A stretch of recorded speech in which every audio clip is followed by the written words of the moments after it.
This is the last video on share based compensation. Basically हम इसके अंदर tax treatment देख रहे हैं शेयर बेस्ड कॉम्पनसेशन का अकॉर्डिंग टू फाइनेंशियल रिपोर्टिंग और टैक्स अथॉरिटीज़ के हिसाब से। हम RSUs और स्टॉक ऑप्शन ही देख रहे हैं मेजरली। तो इसके अंदर मेरा शेयर बेस्ड कॉम्पनसेशन एक्सपेंस कैसे निकलता था। Share based compensation expense stock option में निकालने का तरीका क्या था, number of options exercisable in a year, ठीक है, जो भी वेस्टिंग पीरियड था टोटल अमाउंट निकाल के fair value of the grant divided by vesting period, तो उससे हमें एक साल का शेयर बेस्ड कॉम्पनसेशन एक्सपेंस मिल जाता था। सिमिलरली RSUs के लिए सेम मेथड हम यूज़ करते थे। मैं बल्कि इसको लिख ही देता हूँ, it would be better. Stock options के लिए number of options exercisable in a year, ठीक है। तो मैंने जो भी ऑप्शंस ग्रांटेड है उनको बेसिकली वेस्टिंग पीरियड से डिवाइड ऑलरेडी कर दिया है, multiplied by fair value of option.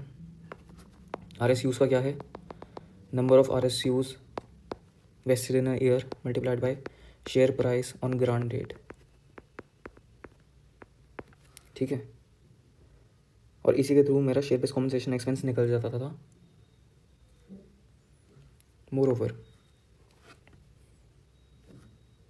अगर मैं टैक्स अथॉरिटीज़ के हिसाब से बोलूँ सीधा, तो वो लोग क्या कहते हैं बेसिकली कि no reserves will be created. आप सीधा सेटल करो और उनको पेड इन कैपिटल में डालो। लेकिन फाइनेंशियल रिपोर्टिंग में हमारी मेथोडोलॉजी क्या थी बेसिकली, वो ये थी कि रिजर्व्स बनाओ, शेयर बेस्ड कॉम्पनसेशन रिजर्व्स बनाओ। कहाँ पे, इक्विटी में, और जितना भी शेयर बेस्ड कॉम्पनसेशन एक्सपेंस का अमाउंट है उससे इसको इंक्रीज़ कर दो। जब ये सेटल हो जाए तो इसको उठा के ट्रांसफ़र कर दो पेड इन कैपिटल में। ये था। यहाँ पे ऑन दी अदर हैंड बोल रहे हैं कि कोई रिजर्व्स क्रिएट नहीं होंगे, डायरेक्टली PIC में रिपोर्ट करोगे तुम, ओके। अब PIC में भी रिपोर्ट करने का तरीका है। अब जैसे रिजर्व्स वगैरह तो बन नहीं रहे हैं, तो सब कुछ जो है वो सेटलमेंट डेट पर चलेगा। कहने का मतलब RS लिख देते हैं पहले इसको, सेटलमेंट डेट, और स्टॉक ऑप्शन जो हैं ऑन एक्सरसाइज डेट।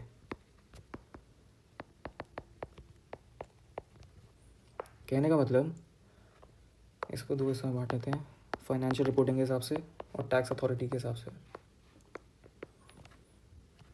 मेरे पास 3000 स्टॉक ऑप्शंस हैं और 6000 RSUs हैं। वेस्टिंग पीरियड मेरा 3 साल है। इसका मतलब हर साल मेरे पास 1000 ऑप्शंस एक्सरसाइजेबल हो रहे हैं किसी भी एम्प्लॉय के लिए, और 2000 RSUs वेस्ट हो रहे हैं। तो शेयर बेस्ड कॉम्पनसेशन तो बता ही दिया इसका कैसे निकलेगा, ऐसे करके निकलेगा, ठीक है। टैक्स वाले क्या कहते हैं, टैक्स वाले कहते हैं कि भाई रिजर्व्स वगैरह तो कुछ नहीं बनाना, तुम्हें डायरेक्टली रिपोर्ट करना है। So what they will do is कि RSU सेटलमेंट डेट पे कितने हुए, तो सेटलमेंट डेट हो गया तो 3000 हो गए, इसको मल्टीप्लाई कर दो share price on settlement date, एक बारी में रिपोर्ट करो, और जो फेयर वैल्यू ऑफ ग्रांट निकलेगी that will be using share price on settlement date. ऊपर क्या था फाइनेंशियल रिपोर्टिंग में, that was share price on grant date. यहाँ पे सेटलमेंट डेट पे आ गया सब कुछ, ठीक है। Now when we are talking about stock options, exercise date पे होएगा सब कुछ। यहाँ पे fair value of option on grant date था, ठीक है। यहाँ पे एक्सरसाइज डेट पे होएगा, लेकिन इसमें भी थोड़ा ट्विस्ट है। कोई रिजर्व्स तो बन नहीं रहे, तो सारे ऑप्शंस एक साथ आएंगे। सॉरी, यहाँ पे I guess made a mistake यहाँ पे, क्योंकि 6000 RSU थे तो दिस विल बी 6000 और दिस विल बी 3000। ये तो नंबर ऑफ ऑप्शंस आ गए multiplied by intrinsic value of options on the exercise date. अब इंट्रिंसिक वैल्यू क्या होती है, intrinsic value is basically the payoff. अगर लॉन्ग कॉल होल्ड कर रखा है तो मैक्स ऑफ 0, ST - X, ठीक है। ये तरीका है निकालने का अकॉर्डिंग टू मतलब एक्चुअल टैक्स इसके हिसाब से दिया जाता है, ठीक है। अब देखो, जो मैंने यहाँ पे शेयर बेस्ड कॉम्पनसेशन बनाया, मतलब शेयर बेस्ड कॉम्पनसेशन मेरा जो भी आया एज़ कम्पेयर टू मेरा फाइनेंशियल रिपोर्टिंग में जो शेयर बेस्ड कॉम्पनसेशन आया, ये दोनों अलग हैं, ठीक है। दोनों को निकालने के तरीके अलग हैं, इसका मतलब दोनों भी अलग अलग ही आएंगे टैक्स रिटर्न फाइल करने के लिए। अब जो हम टैक्स भरेंगे ना, वो हम इस पे फोकस करके भरेंगे, इस पे फोकस करके नहीं, ठीक है। ओके, नेक्स्ट चीज़, इसके अंदर बेसिकली 2 केसेस आते हैं, और उन 2 केसेस में बेसिकली ये डिसाइड हो जाता है कि कौन से केस में हम टैक्स ज़्यादा भरेंगे या कम भरेंगे। बेसिकली DTL याद है लेवल 1 वाला, तो बस वही है। अब अगर मैं केस 1 लेके देखूँ कि share price on settlement date, अगर ये ज़्यादा था share price on grant date. अब देखो ज़रा, जैसे पीछे ही मैंने बोला,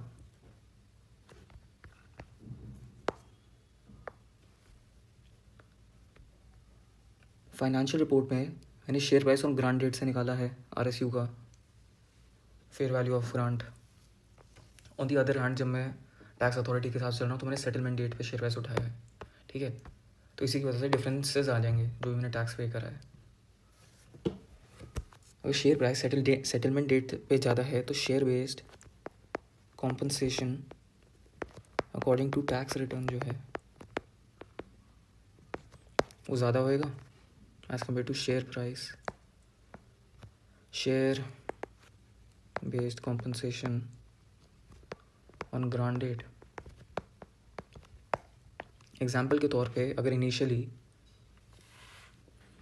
1000 RSUs थे, इनिशियल स्टॉक प्राइस 100 था, अब स्टॉक प्राइस 200 पहुंच गया है सेटलमेंट डेट पे, ये ग्रांट डेट पे था, तो कॉन्जिक्यूटिवली जो मेरा शेयर बेस्ड कॉम्पनसेशन निकलेगा वो यहाँ पे वो 200 से मल्टीप्लाई होकर निकलेगा और यहाँ पे वो 100 से मल्टीप्लाई होकर निकलेगा, ठीक है। ये वाली चीज़, इससे क्या हुआ, अगर मेरा share based compensation according to tax return ज़्यादा है तो कॉन्जिक्यूटिवली ये बेसिकली क्या है, एक्सपेंस है, ये भी एक्सपेंस है। तो अगर एक्सपेंस का अमाउंट मेरा ज़्यादा है, इनकम स्टेटमेंट में क्या करता था, रेवेन्यू माइनस जो भी एक्सपेंस होते थे उनके ऊपर फिर टैक्स कैलकुलेट होता था, टैक्स, और फिर नेट इनकम यहाँ पे आ जाता था। तो टैक्स पेड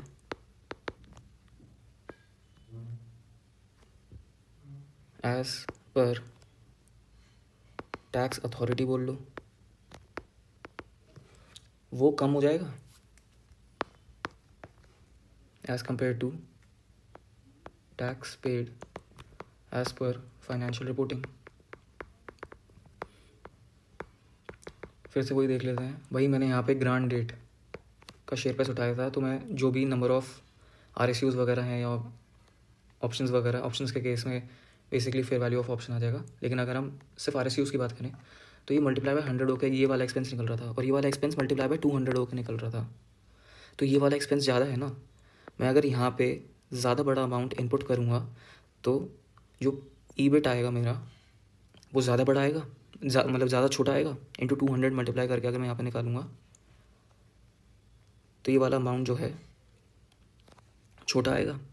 अगर ये वाला अमाउंट छोटा आएगा तो कॉन्जिक्यूटिवली उस पर टैक्स भी तो मैं कम ही दूंगा। वैसे तुम एग्जाम्पल लेकर करके देख सकते हो, ठीक है। That is for you to check and see practical करके, ठीक है।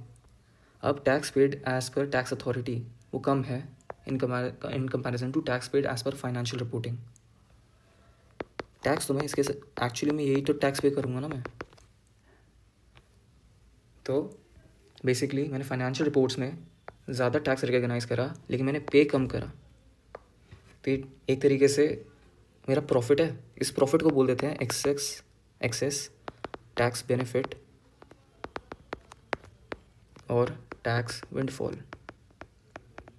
बेसिकली क्या है, ये प्रॉफिट है ना मेरा, भाई टैक्स मेरा जितना फाइनेंशियल रिपोर्टिंग के हिसाब से मेरे को देना था उससे कम मेरे को टैक्स देना पड़ा एक्चुअली में, ठीक है। On the other hand case 2 क्या बन जाता है, इसी का अपोजिट केस कर लो कि भाई share price on settlement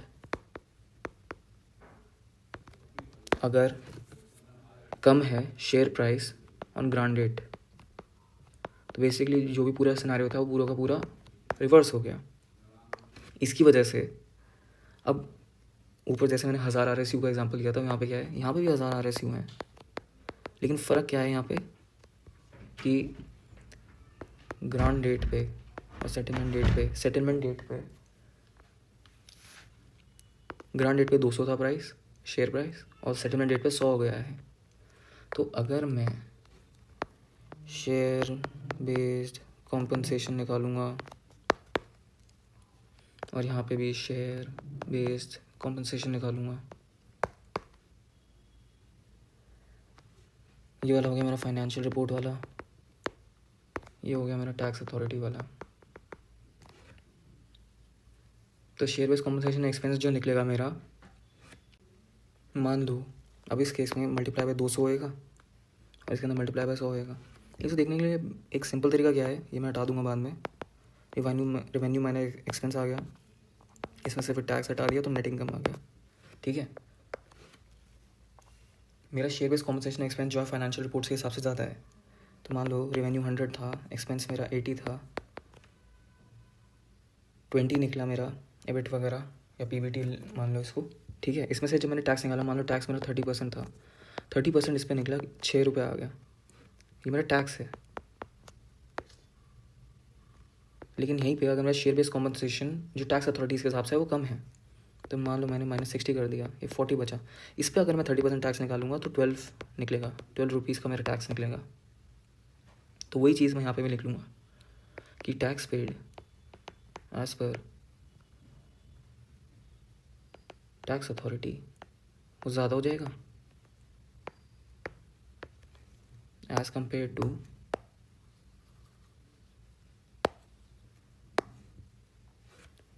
tax paid according to financial reports. अब ये देखो, फाइनेंशियल रिपोर्ट्स के हिसाब से मैंने कम टैक्स रिकॉग्नाइज करा, लेकिन मैंने एक्चुअल टैक्स जो है वो ज़्यादा पे कर दिया जितना मैंने रिकॉग्नाइज करा था अपने रिपोर्ट्स में से। This is essentially a loss, ठीक है। इस लॉस को नाम दे देते हैं हम टैक्स शॉर्टफॉल। ऊपर बोला था टैक्स विंडफॉल, नीचे बोल दिया टैक्स शॉर्टफॉल, ठीक है। अब टैक्स विंडफॉल और टैक्स शॉर्टफॉल को US GAAP और IFRS अलग अलग तरीके से रिकॉग्नाइज करता है, ठीक है। Impact on financial reports. अच्छा प्लीज़ रिमेंबर, इसके अंदर अभी पहले आगे देख लेते हैं, उसके बाद बोलूँगा IFRS और US GAAP। याद है लेवल 1 में DTA और DTL का कॉन्सेप्ट आता था, तो इनका जो ट्रीटमेंट होएगा ना वो DTA और DTL से सेम है, लेकिन DTA और DTL इस केस में फॉर्म नहीं होते, लेकिन ट्रीटमेंट सेम है। IFRS क्या बोलता है कि टैक्स विंडफॉल अगर है या टैक्स शॉर्टफॉल अगर है, तो जो भी चेंजेस आएंगे मेरे स्टॉक होल्डर की इक्विटी में आएंगे सीधा changes. Impacts only stock holders equity. तो अगर टैक्स विंडफॉल है मतलब मेरा प्रॉफिट हुआ है तो स्टॉक होल्डर इक्विटी बढ़ा दो, टैक्स शॉर्टफॉल है मेरा लॉस है, स्टॉक होल्डर इक्विटी उसी अमाउंट से कम कर दो, ठीक है। ऑन द अदर हैंड अगर मेरा टैक्स विंडफॉल है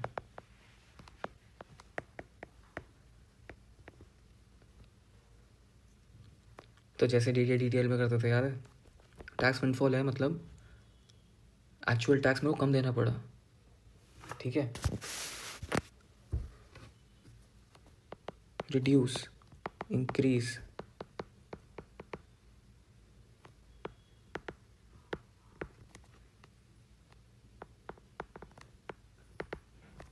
तो बेसिकली जो इफेक्ट होंगे आपका ये शेयर बेस्ड कॉम्पनसेशन की वजह से वो एडजस्ट हो जाएंगे कहीं ना कहीं, ठीक है। ये वाला treatment is very similar to जो हमने लेवल 1 में करा था DTA और DTL का। इनकम टैक्स एक्सपेंस कम कर दो अगर प्रॉफिट हुआ है तो, इनकम टैक्स एक्सपेंस बढ़ा दो अगर लॉस हुआ है तो, ठीक है। अब इसी की वजह से एक जो चीज़ आती है यहाँ पे, दैट इज़ अगर मैं अपना इफेक्टिव टैक्स रेट कैलकुलेट करते हैं तो इफेक्टिव टैक्स रेट क्या था, tax paid by EBIT, consecutively EBIT तो सेम ही रहेगा लेकिन ये ऊपर नीचे होता रहेगा, उसकी वजह से मेरा इफेक्टिव टैक्स रेट चेंज होता रहेगा। तो यहाँ पे बस ये बोल देते हैं कि यूएस गैप में मेरा इफेक्टिव टैक्स रेट ऊपर नीचे होता रहता है, ठीक है। लेकिन आईएफआरएस में मैं डायरेक्टली स्टॉक होल्डर इक्विटी में डाल रहा हूँ तो कोई भी इम्पैक्ट नहीं आएगा, ठीक है।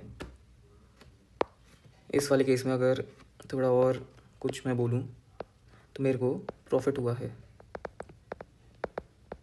तो इस प्रॉफिट को मैंने एडजस्ट कर दिया मेरा जो भी इनकम टैक्स एक्सपेंस बनेगा फाइनेंशियल रिपोर्टिंग के हिसाब से उसको कम करके।